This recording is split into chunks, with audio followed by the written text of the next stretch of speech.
आकाशात् पतितं तोयं यथा गच्छति सागरं सर्वदेव नमस्कारः केशवं प्रति गच्छति।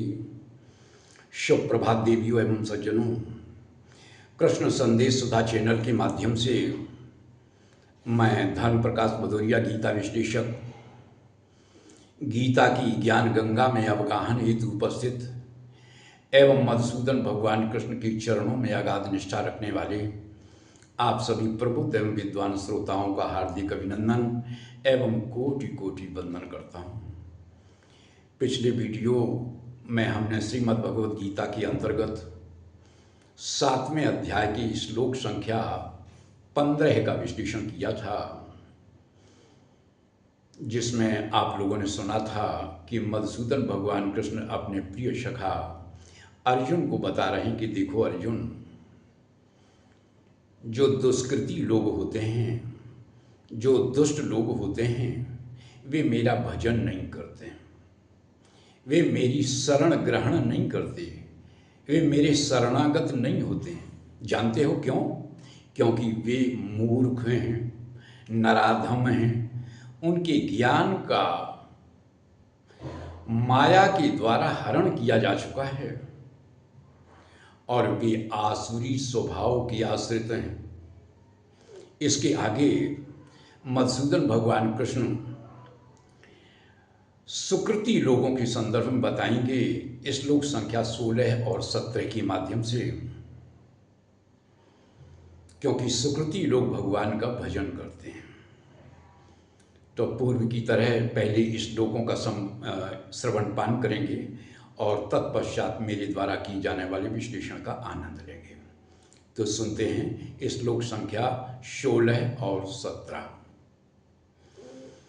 कि चतुर्विधा भजन्ते माम जना सुकृतिनोर्जुन आर्तो जिज्ञासुरर्थार्थी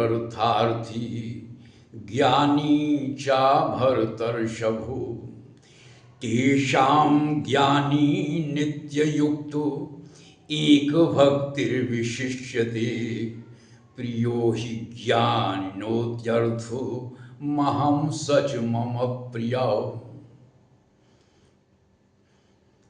इसमें इन श्लोकों में मधुसूदन भगवान कृष्ण क्या कहते हैं? भगवान कहते हैं जो सुकृति लोग होते हैं, जो सज्जन लोग होते हैं, जो साधु लोग होते हैं, वे मेरा भजन करते हैं। लेकिन उन भजन करने वाले लोगों में भी 4 प्रकार के लोग होते हैं: आर्त, जिज्ञासु, अर्थार्थी और ज्ञानी। आर्त कौन है? भगवान कृष्ण कहते हैं कि देखो अर्जुन, जिन्हें मेरे बिना रहा नहीं जाता है, जो परमात्मा के वियोग की पीड़ा को सहन नहीं कर पाते, जो कहते कि हे भगवान, आपके वियोग का एक एक क्षण बहुत ही पीड़ादायक है, हम आपके बिना रह नहीं सकते। तो ऐसे भक्त हैं आर्त। उदाहरण के लिए ऐसे समझ लें जैसे गोपियां भगवान के वियोग में आर्त हो जाती थी। तो फिर अर्थार्थी कौन है? अर्थार्थी वह है, जैसा कि अभी बताया, कि जो भगवान के बिना रह नहीं सकता वह तो है आर्त, और जो भगवान को देखे बिना नहीं रह सकता, सदैव भगवान के दर्शन के लिए लालायित रहता है, जो भगवान के दर्शन के लिए सदैव रोते रहते हैं, वे हैं अर्थार्थी।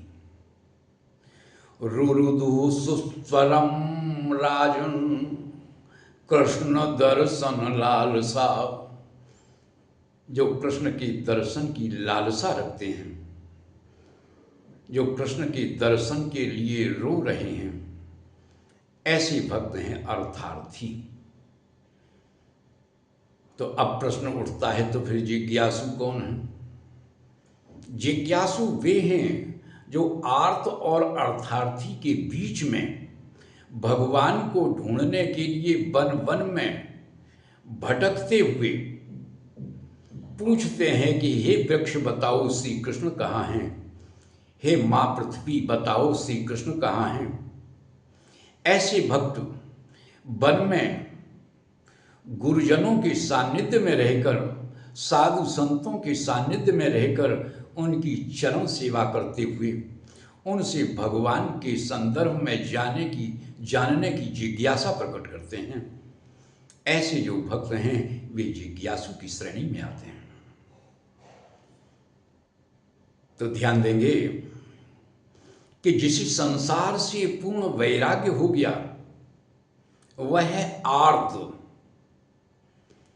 और जो वन में भटकते हुए गुरुजनों के सानिध्य में रहकर उनके चरणों की सेवा करते हुए भगवान को जानने की जिज्ञासा प्रकट करते हैं, ऐसे भक्त हैं जिज्ञासु। और अर्थार्थी वे हैं जिनके हृदय में ऐसी पवित्र विचार का उद्भव हुआ कि परमात्मा से साक्षात्कार होना चाहिए, तो ज्ञानी का परमात्मा से साक्षात्कार हो गया। इसके आगे भगवान क्या कहते हैं कि तेषां ज्ञानी नित्य युक्त एक भक्तिर्विशिष्यते, यानी उनमें से जो ज्ञानी है उसकी भक्ति विशिष्ट है। जानते हो क्यों? भगवान कहते हैं कि वह नित्य युक्त है। यहाँ पर विशेष रूप से आप लोग ध्यान देंगे, हमने कई बार अपने विश्लेषण के मध्य इस बात को बताने का प्रयास किया है कि श्रीमद् भगवद गीता के अंतर्गत जहाँ जहाँ युक्त शब्द प्रयुक्त हुआ है, युक्त शब्द का प्रयोग किया गया है, वह पूर्ण योगी के लिए है और अपनी चरम अवस्था में ज्ञानी और योगी में कोई भेद नहीं रहता।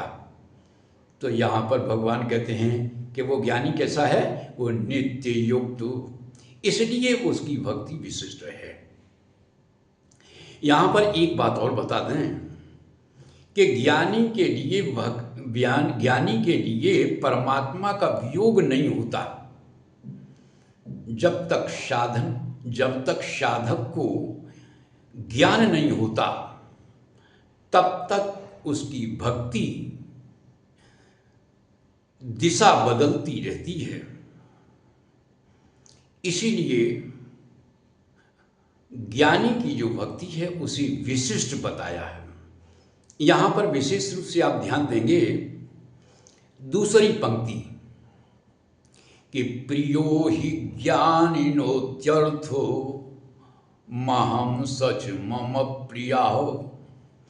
इसमें जो अत्यर्थम शब्द है, जानते हो इसका मतलब क्या हुआ?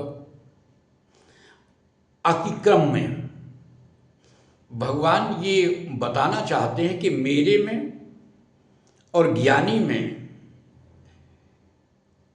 कोई बीच में अतिक्रम में नहीं है। मेरे और ज्ञानी के बीच में कोई वस्तु है नहीं। हमारे और ज्ञानी के बीच में ना तो माला वाला है,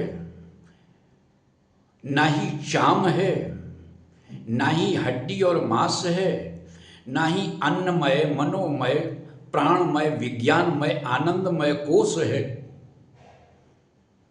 यहाँ पर इस बात को विशेष रूप से समझने का प्रयास करेंगे कि ज्ञानी और परमात्मा की जो प्रियता है, जो निकटता है, वह अर्थ व्यवधान रहित है।